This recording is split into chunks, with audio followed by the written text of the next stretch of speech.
All right, Kevin and Jason, it's up to you, gentlemen. All right. Hold on, boys, we gotta turn the camera on. Take one. Ready? And we just kick right in the There video. you go. All right. Go ahead, Ken. Hi, I'm Kevin, Hi, I'm Jason. and welcome to our global campus on disorder. And in this global canvas, you're going to see a few videos. We'll have some Q&A, and it should be fun. And then we have a video that Jason and I did in 1994 with Lisa, who was my twin sister, Jason's younger sister, and it was a Star Trek video. And I think you would enjoy that. Right. So we're going to first show a video with FD patients talking about FD, which is Familial Dysautonomia.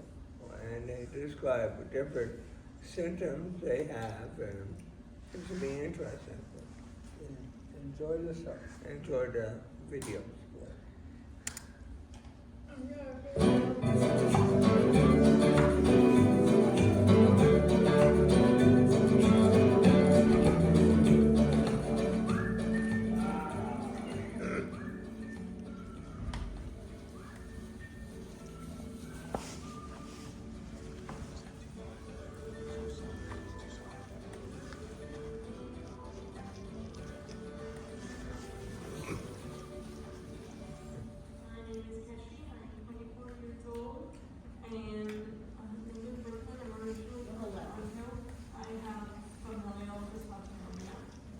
Familial dysautonomia is a rare genetic condition that affects the development of nerve cells in both the autonomic and sensory nervous systems, causing life-threatening medical complications from birth.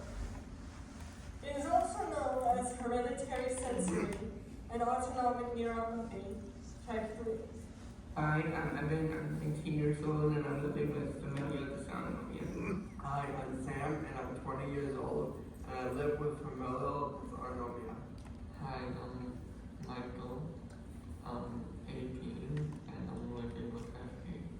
This condition occurs in about 1 out of 3,700 Ashkenazi Jews. Approximately 1 out of 30 individuals in this population is a carrier of the mutation that causes familial dysautonomia. Outside the Ashkenazi Jewish population, this condition is very rare. Familial dysautonomia, or FD, is caused by mutations in a gene called IKBKAT. The condition is inherited in a recessive manner, meaning all individuals with FD inherited 2 mutated copies of this gene, one from each parent. Interestingly, greater than 99% of affected individuals have the same 2 mutations in the associated gene. There are certain signs and symptoms that can generally be expected at different life stages for a person who has FD, and there are also a range of ways in which people are affected. Common clinical findings can be put into categories based on the body system involved. There are many clinical findings associated with FD. We'll discuss some of the most striking. Hi, my name is Steve, and my claim to fame is I'm Scott's dad. Hi, I'm Scott. I've been with dysautonomia for 35 years. The autonomic nervous system controls involuntary actions like digestion, breathing, production of tears, regulation of blood pressure, and body temperature. The sensory nervous system controls activities related to your senses such as taste and the perception of pain and temperature. FD affects both of these systems. In the autonomic system, FD causes abnormalities of blood pressure and pulse regulation, such as orthostatic hypotension. Also, up until about age 6, individuals with FD have respiration features that include breath holding and unresponsiveness to hypercapnia and hypoxia. He was a breath holder, and that passed. Like regular kids have the terrible twos, dysautonomia kids, some of them have the breath holding twos. He won the trophy one year for breath holding in the foundation competition. Symptoms involving the cranial nerves include absence of overflow tears, or crema, and depressed corneal reflexes. Corneal abrasions are common, even with the frequent use of artificial tears and other lubricants. And many have found that special lenses that hold saline on the eye during the day are especially beneficial. Hi, my name is Cindy. I am 19 years old. Hi, I'm David. I'm not 19 years old. And I've been living with familial dysautonomia since she was a baby. I'm 18. I went to the bowling. I like music. Love music. Developmental milestones, such as walking and speech, are usually delayed, although some affected individuals show no signs of developmental delay. About 1/3 of children with FD have learning disabilities, such as a short attention span, that may require special education classes. Infants born with FD usually exhibit a poor suck and swallow. Aspiration pneumonias are common, particularly as a result of drinking. For that reason, many people with FD take no liquids by mouth and instead use G-tubes, which can be life-saving, allowing those with FD to have hydration without endangering their lungs. Even so, pulmonary complications are common. Daily respiratory therapies are especially recommended. As youngsters transition to adulthood, balance is increasingly compromised. In addition to physical therapy, many use walkers or wheelchairs to get around. My name is Laurent. I'm Sam's dad. I'm Sam.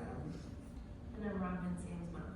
All the automatic parts of the nervous system that you don't think about work differently. So if you turn on the switch to turn on your car, the windshield wipers go on. If you try to turn on the headlights, the seat goes down. So everything sort of works a little bit differently, and actually every FD kid works a little bit differently. So the parents become sort of technicians of their own kid. So it's a very, it's just sort of learning to drive a different car. Hi, I'm Jill, Evan's mom. I'm Steve, his dad. I'm Evan. I'm Max. I'm Rachel. There are a lot of things about Evan that are very difficult for him. A lot of things that we take for granted. Breathing, swallowing, eyes tearing, that Evan has to accommodate for during the course of the day. So it can be difficult at times, but we've learned to live with it. I'm Freddie, Michael's mom. To find out that he had FD, we didn't even really know what it meant, but I guess we knew it was permanent, so that was devastating. But at the same time, we felt like maybe now we can help him after his diagnosis. He gained a lot of weight. He had surgery and had a G-tube put in his stomach.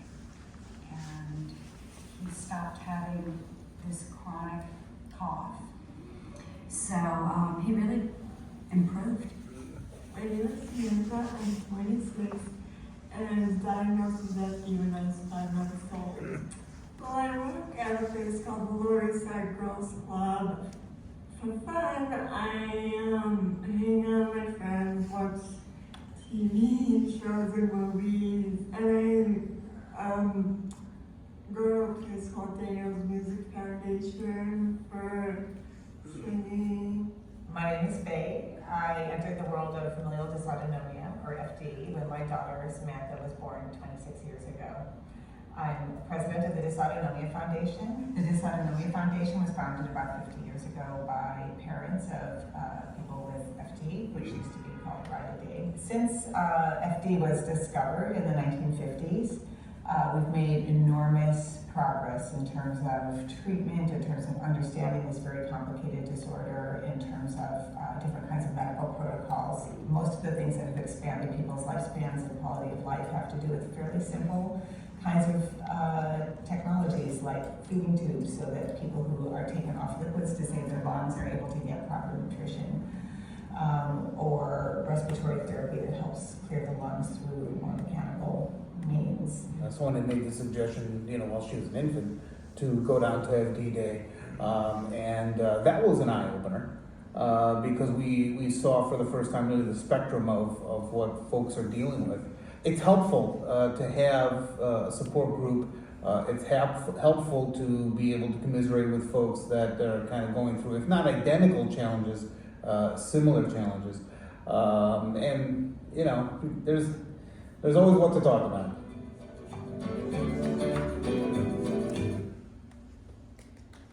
All right, that's the video number one, gentlemen. Video number one. Did you want to just roll into the next one? Yeah. Okay. Yeah.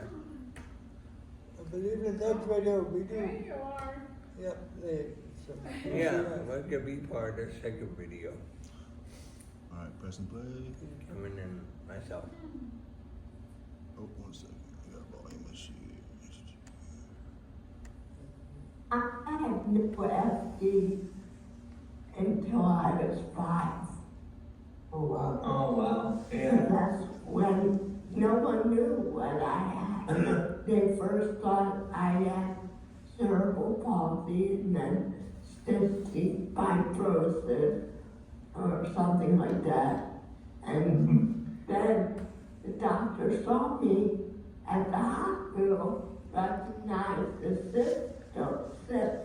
symptoms I had, and she said, "Oh, you have the same symptoms as another patient I know, and in a different state.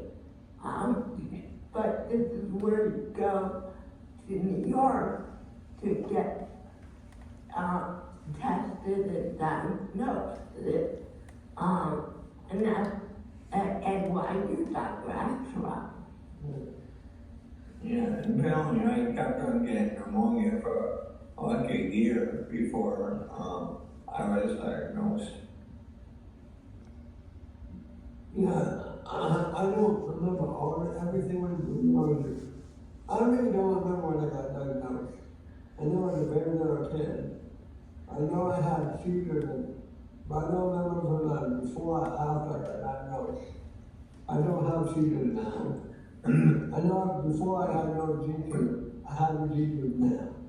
I can still drink, I can still eat, and we want to doing well now. Yeah, I just can't drink or have any liquid foods because my epiglottis doesn't work well.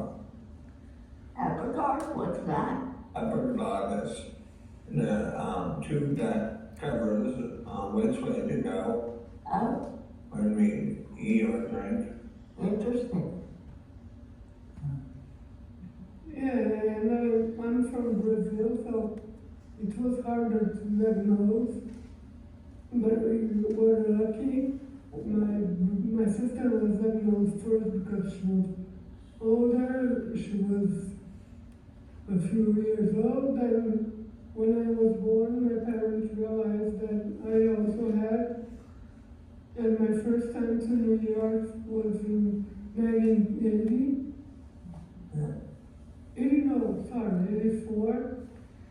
Then I had my surgery there, the G-tube and fundoplication. And then I was well for a while, then started having crisis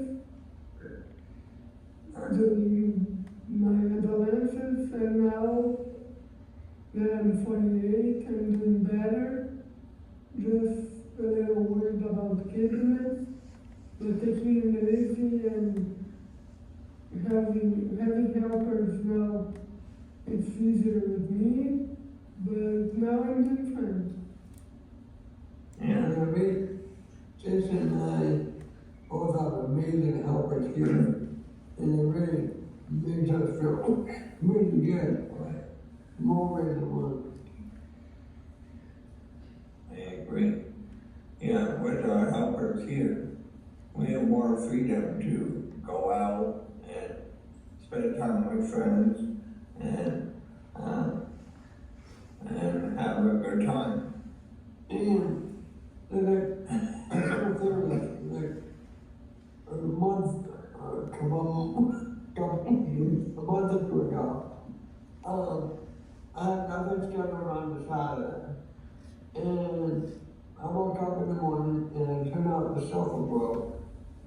And then later that morning, another helper of ours found the sofa that was in Manchester, New Hampshire. And then another helper of ours, we did the road trip to Manchester. I brought out all the sofas, kept Jason in the room because he was not here in the hospital. Right. But it was fun. I just loved how we were able to, the freedom to take a road trip unplanned, and it was so much fun. That's wonderful. Yeah. I agree. I wish I was part of it. I was part of it. Yeah. It's like an apple walker kept Jason in there. But also funny because we were now planning on going to the Apple store, and here Jason is in the hospital, and she goes, "Hey, you guys go to the Apple store?" Good idea. So we're gonna go to the Apple store. Because we had questions about the phone. Apple phone. So, I like it when the thing comes together, but like the spontaneous of that. You're fortunate. Yes. But you said no, you can help it also. I have helpers, but I go out on Sundays to like my brother's house for dinner or the friendship circle for a buy. That's every other week or during the school year and on Mondays. So it's hard for me to, I've got people that drive me, but when I'll go to PT again, then I'll go to the Toby place in Stanford to get physical therapy. I'll get trophies. But it's like hard for me to get out now. I can understand that. Yeah, me too. I'm staying much more at home since the COVID. Yeah. It's got better for me. It's weird to say. Yeah, I know. But more things are virtual. Right. And we also have this Hangouts every week club. So many things got better after COVID. Yeah. Yeah, I find it amazing. Through this hangout, I know we knew each other, but not well, through this hangout. And we also met new people, like we met Ezra, who doesn't do this anymore. Peter, I don't remember his last name. Brian. We knew Brian, but not well. Tim, they say, you know. Everyone had Nate. Yeah. Speaking of Brian, how's he doing? You wanna know? I left him a message, that's all I said.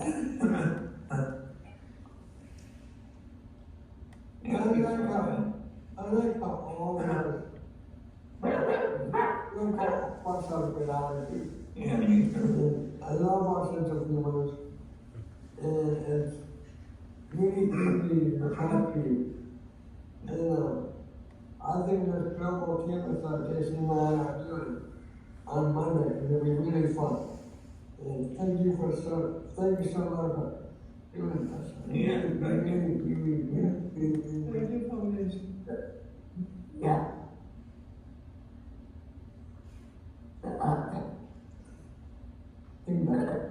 I think that's good. Yeah.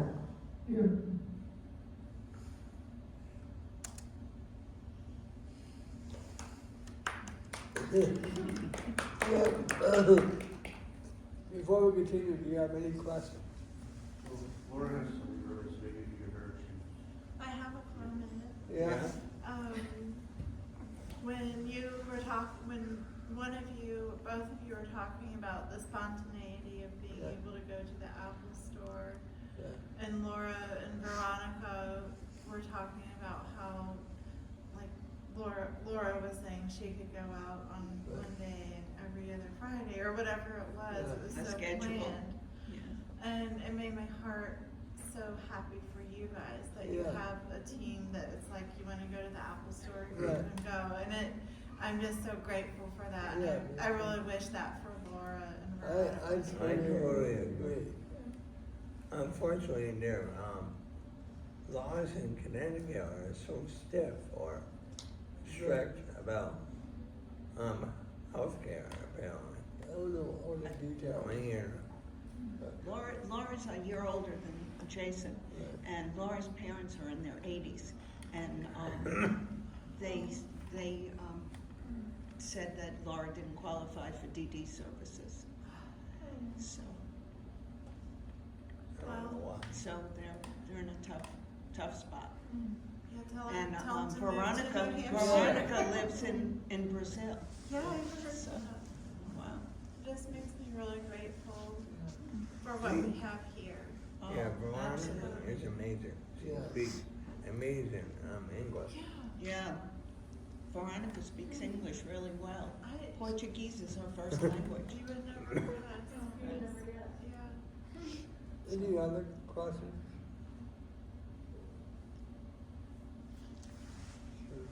Let's continue. Okay, so Piper story? Yeah. Yeah.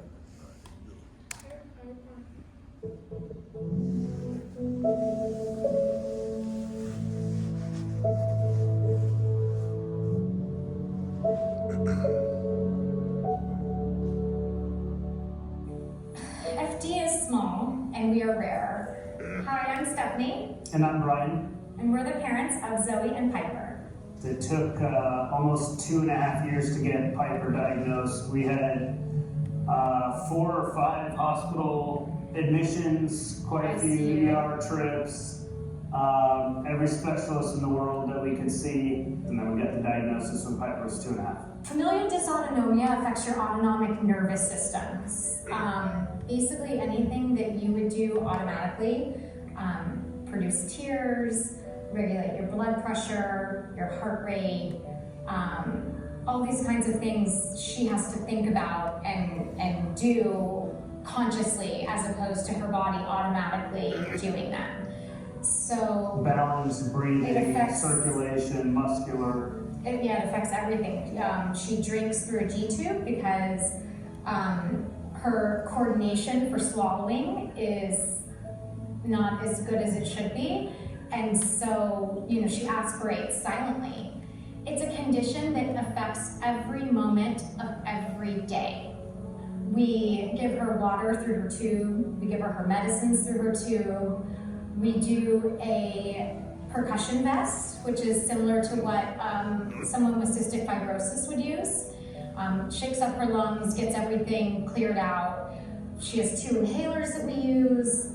She then proceeds onto a cough assist machine, which goes over her nose and mouth and helps her produce a productive cough. She sees 11 specialists regularly. Each one of those specialists needs a checkup anywhere between 3 months and 1 year. She gets blood draws every 3 months. She takes medication 3 times a day. Physical Therapy, occupational therapy, speech therapy.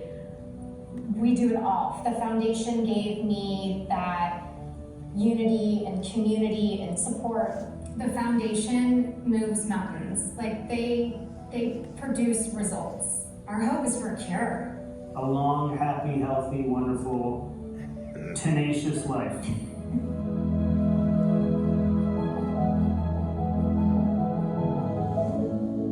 They live in Arizona. I thought that was a nice and touching story. Why not like that? Good story. Do you guys want to So explain this before next you one? start your Star Trek video that was made in 1994, you were younger then. Right. I wanted to let folks know that you were diagnosed when you were 72 hours old, which is the fastest you can get diagnosed. Just like Veronica said that her older sister was affected with FD, so she found out very early. We found out very early because the test when you were 3 days old. That's when we found out that you also, and Lisa also had FD. And what was the other thing you said you didn't know about? I don't remember. Okay, Sorry. well, Something is right. whatever, but at least you know now, 3 days. Oh, I know, the seizures. Yeah. You had only when you were like 1.5, up to about 1.5 years old, when you caught something and you ran a fever, you got something called a febrile seizure, which means that your temperature started going up too quickly, and you outgrew that when you were about 1 or 1.5 years old, and it never happened again. I remember taking medicine for that. You have febrile seizures also? No, I had that when I was 1, okay. Been there, done that. Been there, done that. And you outgrew it too? Yeah. Yeah, it's a very good song, by the way, by Scotty, if you ever want to hear it.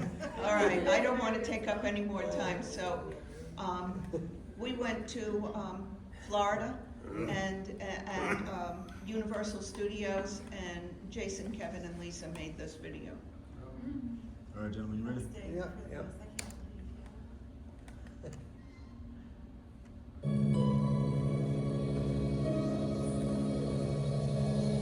Hello, and welcome to Universal Studios' Star Trek Adventure, courtesy of Paramount Pictures. I'm Gene Roddenberry, and some of you may know me as the creator of Star Trek. The episode you're about to see is a first. It's the first time guest stars have ever played the roles of the captain of the Enterprise and the Vulcan science officer. We'll now give you a peek at the rehearsal session that went on between our guest stars and their 2 directors, William Shatner and Leonard Nimoy. Emotion is key. You must let the audience know that you are the captain of the ship. The trick is to remove all traces of emotion from your performance. Vulcan's actions are dictated by pure logic. And remember, the captain is the most important role in the story. The captain? The Vulcan? Come on, Leonard. It's the captain that makes things happen. It's his story. Bill, get serious. The audience watches the Vulcan. Stop this bickering, it's pointless. It's mostly a lunchbox. Not bad. I'd say they're ready. What about you, Leonard? Indeed.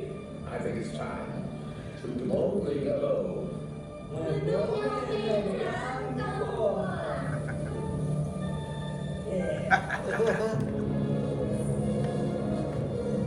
Medical log, stardate 8707.2. Dr. McCoy reporting. The crew of the Enterprise is busy readying itself for an ordeal that I'm sure will prove to be trying. A Starfleet training mission. Below us on Earth, Captain Kirk and Mr. Spock are attending a conference at Federation headquarters, which makes them unable to help supervise the new graduates. But at least I'm not alone in this endeavor. Uhura, Chekhov, Sulu, and Scotty are aboard too. And you couldn't ask for better instructors than that. Dr. McCoy, the graduates are requesting permission to beam aboard. We're ready down here, Captain. Be much up, Scotty. Medical log supplement. Now we'll see how these graduates respond to real training.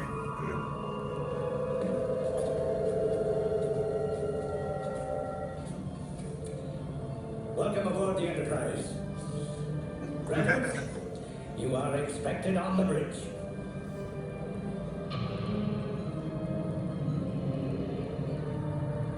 Now that our new captain and his fellow graduates are on the bridge, I can feel my nervous stomach acting up. I have to keep reminding myself that this is only a training mission.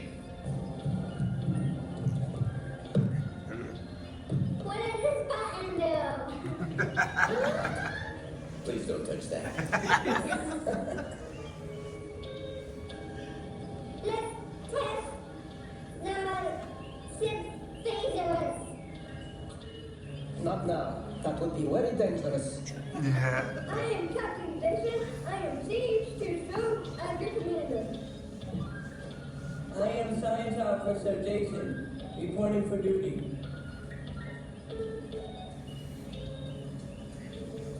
That's what we need. Another Vulcan.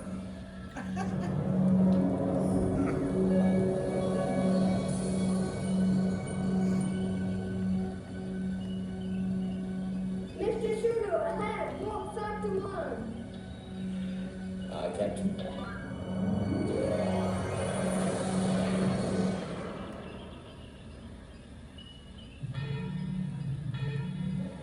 Captain, there is a vessel approaching.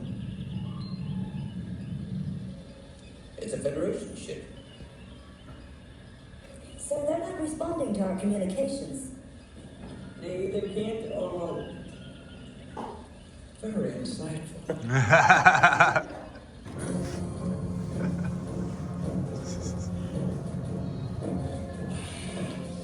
The Enterprise. Kirk is on that ship. I can feel it. Enterprise targeted, sir. Verify it.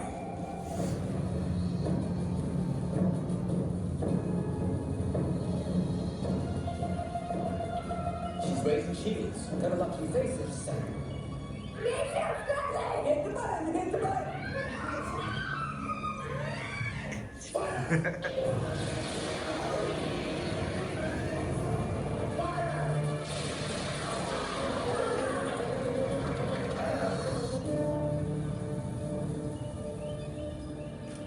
Scotty, get the people up. You ain't better to hit us, Captain. We're dead in the water. Greetings, Enterprise. I am Crown. Want you, Captain Kirk? Wait, you're not Kirk? No, I am the captain. You? Captain? Do not try my patience. Where's Kirk? Cookie, don't see it. Coma, Alpha 4, and then Star System. Where?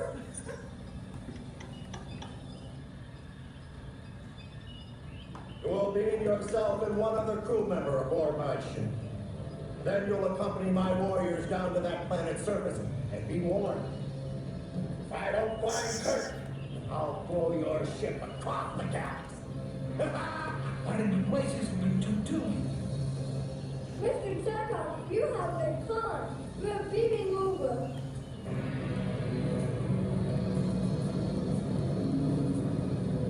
Scanning Enterprise now. What is the captain doing? Alpha, call it on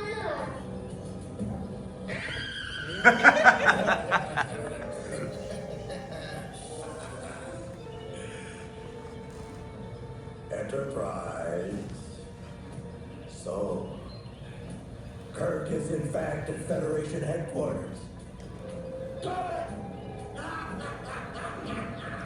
First, I'm going to kill this would-be captain with my bare hand. And then, I'm going to destroy Kirk and Federation headquarters.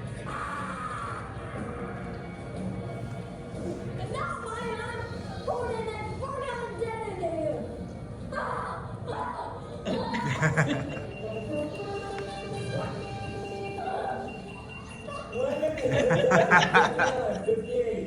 Paul, give me your coordinates, and I'll beam you to the Enterprise. No.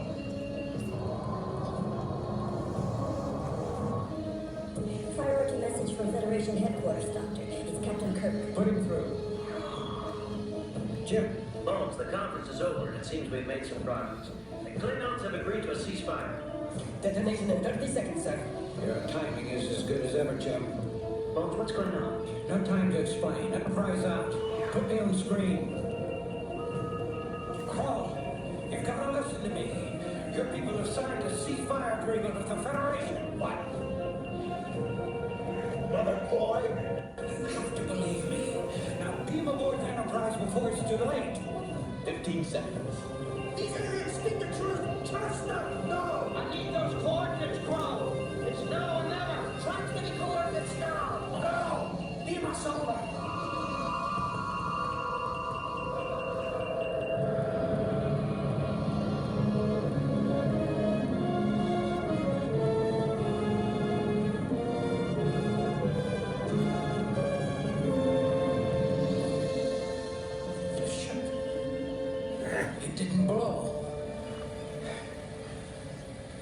about the photon detonator? It's not real, it's Dad's gift from my mom.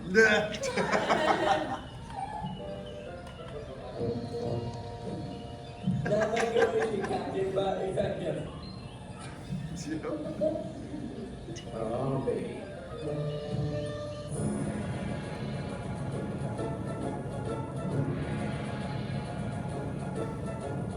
Medical log supplemental. The Starfleet graduates have certainly proven themselves far better than I could have possibly imagined. The Federation has reached an agreement with the Klingons, which hopefully, in time, will mature into a peace treaty.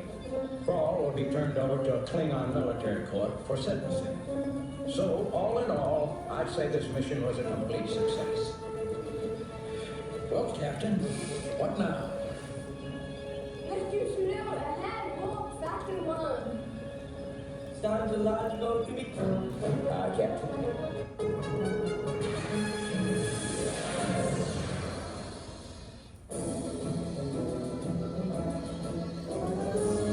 Captain Kevin Gross, Vulcan Jason Gross, and graduate Lisa Gross. How about that for crazy? That was fun. So, all right, gentlemen. So, Wow, that was great. Yeah. oh, 1991 it happened. I know it 94. Yeah, you were. Wow. 1991. They were reading cue cards, but there were people at the studio who prepped them and got them into costume and everything before. That's so cool. And unfortunately, back then, the technology was only VHS tape, which is why it wasn't that clear. Yeah, I thought it was awesome. So, any other questions?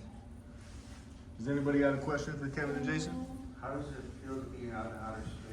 It was an almost experience. Starship. Yeah. I can't believe it. What do you think, Dave? I can't believe it. We're out of this world. Out of this world. All right. Do you want to see the last video, or is it too late? Want to kick the Kokomo? Yeah. Let's do it, man.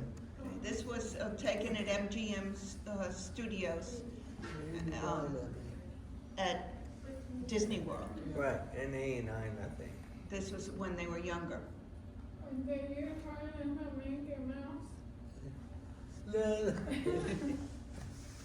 All right, gentlemen, we ready? Yeah. Okay.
That was awesome, gentlemen. You should only know that it was almost midnight when they Yeah. were doing that video.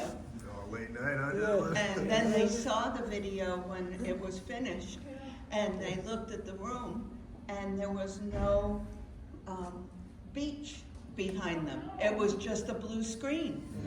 And I don't know which one, probably Lisa, it was you, said, well, what happened to the beach? So that you were 7 years old at that time. So that was fun. Thank you guys.